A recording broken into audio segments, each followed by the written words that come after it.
merci de nous rejoindre pour ce point d'actualité consacré au continent africain, à la une de l'actualité. Au Maroc, la répression honteuse des militants pro-palestiniens prend des proportions graves et inquiète population et société civile.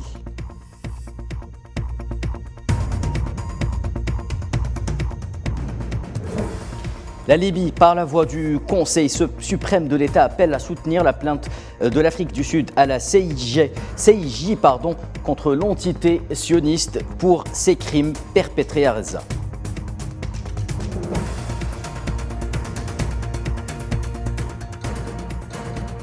À J-5 du coup d'envoi de la CAN 2023 en Côte d'Ivoire, la ferveur est à son comble, tandis que les Verts clôturaient leur préparation au Togo en affrontant le Burundi.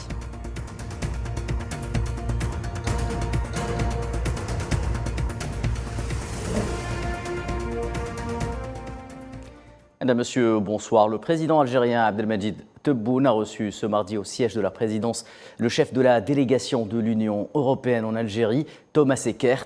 Selon un communiqué de la présidence, l'audience s'est déroulée en présence du directeur de cabinet à la présidence de la République algérienne, Boualem Boualem.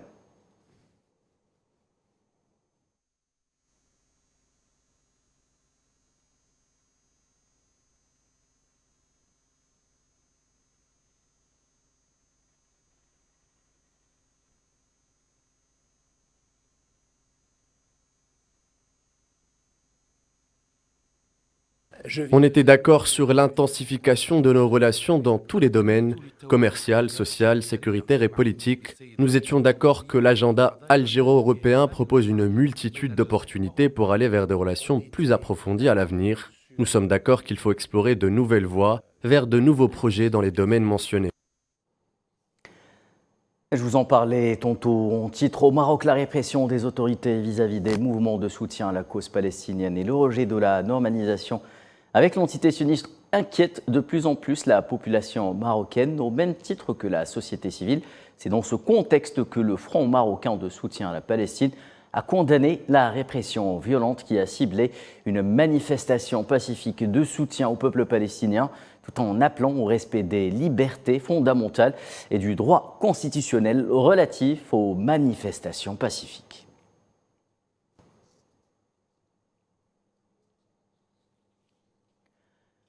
Au Maroc également, les voix s'élèvent contre les exactions du régime du Merzen à l'encontre des Sahraouis. Elles se font une nouvelle fois entendre. Cette fois-ci, c'est celle du Bureau pour la coordination des travaux sur les crimes antipersonnels au Sahara occidental qui appelle à une enquête indépendante, transparente et globale au sujet des civils sahraouis ciblés et tués par des drones marocains et dont le nombre a été évalué à 150 depuis 2021.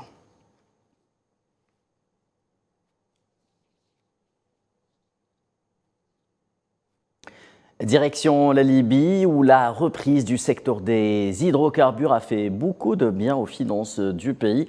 Les exportations de pétrole lui ont rapporté près de 21 milliards de dollars en 2023, selon des données publiées cette semaine par la Banque centrale libyenne.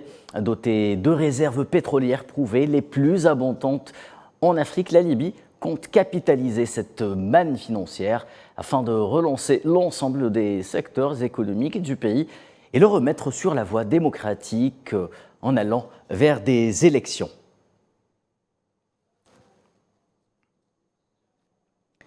Libye toujours, le Conseil d'État appelé le Conseil présidentiel et le gouvernement d'union nationale a mobilisé une équipe d'experts juridiques pour préparer les dossiers nécessaires à l'appui des chances de succès de la plainte déposée par l'Afrique du Sud contre l'entité sioniste devant la Cour de justice internationale.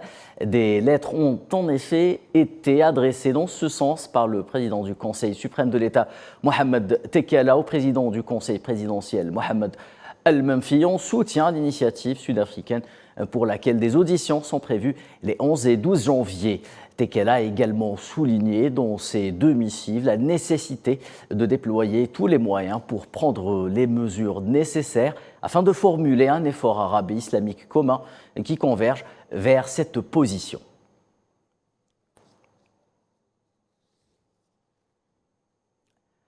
Autre soutien de taille pour la plainte de l'Afrique du Sud, celle de l'ancien chef de file du parti travailliste, en l'occurrence Jeremy Corbyn. Il a exhorté son gouvernement lors d'un discours au Parlement britannique de soutenir l'initiative de Pretoria. Jeremy Corbyn est revenu également sur la tragédie que vivent les Palestiniens de Gaza qui font face à un véritable génocide depuis le 7 octobre dernier. Un génocide ayant fait, après 95 jours de bombardement, plus de 23 200 martyrs.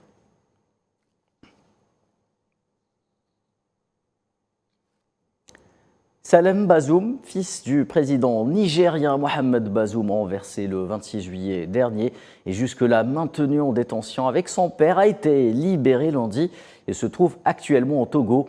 Selon une décision du tribunal militaire de Niamey relayée par l'agence France Presse, Salem Bazoum a bénéficié d'une liberté provisoire du juge d'instruction du tribunal militaire en date du 8 janvier 2024. À charge pour lui de répondre à la justice dès qu'il y sera requis, mentionnant également.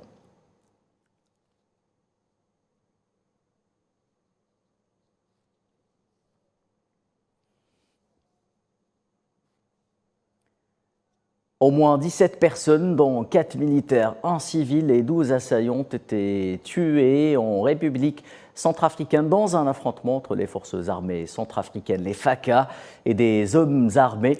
Les faits se sont déroulés lundi dans le nord de la République centrafricaine.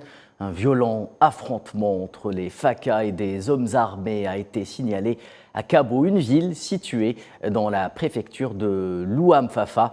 Selon des sources locales, les assaillants ont pris pour cible la base des militaires centrafricains et leurs alliés présents dans la ville.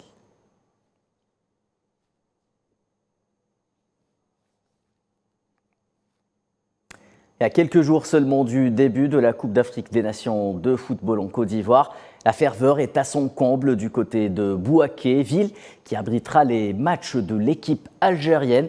Et les Verts qui affrontaient aujourd'hui justement le Burundi au Togo dans le cadre de leur préparation peaufinent leur stratégie avant de s'envoler dès demain vers la Côte d'Ivoire. Rejoignons justement notre envoyé spécial à Bouaké, Faisal Salah, pour plus de détails. Faisal Salah, bonsoir. On imagine à quelques jours du coup d'envoi de cette compétition tant attendue que la ferveur est à son comble. Qu'en est-il de la rencontre disputée par les poulains de Jamel Belmadi cet après-midi devant le Burundi?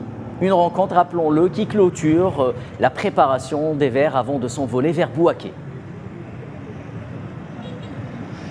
C'est vrai, d'abord la fête a déjà commencé ici en Côte d'Ivoire, on dit la CAN est à la maison et ils rêvent bien d'avoir une étoile ici en Côte d'Ivoire, la première étoile pour la Côte d'Ivoire qui n'a jamais gagné une Coupe d'Afrique des Nations à la maison. On rappelle que la Côte d'Ivoire abrite la deuxième CAN de son histoire après celle de 1984. Pour l'Algérie, on peut dire que le pari du sélectionneur Jamel Belmadi a été réussi, il a atteint son objectif. L'Algérie a battu aujourd'hui le Burundi 4-0 et c'est les attaquants qui ont brillé et on rappelle le premier but c'était signé Bagdad Bounjah. Riyad Mahrez, le capitaine, a marqué le deuxième but, c'était le score à la mi-temps 2-0 et en revenant des vestiaires, Islam Slimani a marqué le troisième but et l'excellent Amoura a rajouté le quatrième. C'est bon pour la confiance, pour le moral, pour le mental. Avant d'entamer cette Coupe d'Afrique des Nations, l'Algérie jouera tous ses matchs de la poule ici à Bouaké. Elle sera résidée à l'hôtel du stade qui est juste à quelques mètres du stade de Bouaké, le stade de la paix. On rappelle que l'Algérie, durant son séjour au Togo, elle a gagné le premier match face au Togo. Oui. Et juste après, il y a le match du Burundi, là où on voit que Belmadi a réussi son pari. Il était loin des caméras, il a caché ses armes, il a caché son jeu. Et on espère que l'échec de Diakoma ne se reproduira pas ici en Côte d'Ivoire. Merci Faisal, je rappelle qu'on vous retrouvera dès 19h pour un nouveau point depuis Bouaké. 7 buts en 2 matchs, voilà qui clôture en beauté la préparation des Verts de Belmadi. Sur ce, nous arrivons au terme de ce point de l'actualité consacré à l'Afrique. Je vous retrouve dès 19h pour un bulletin complet de l'information sur Al24 News.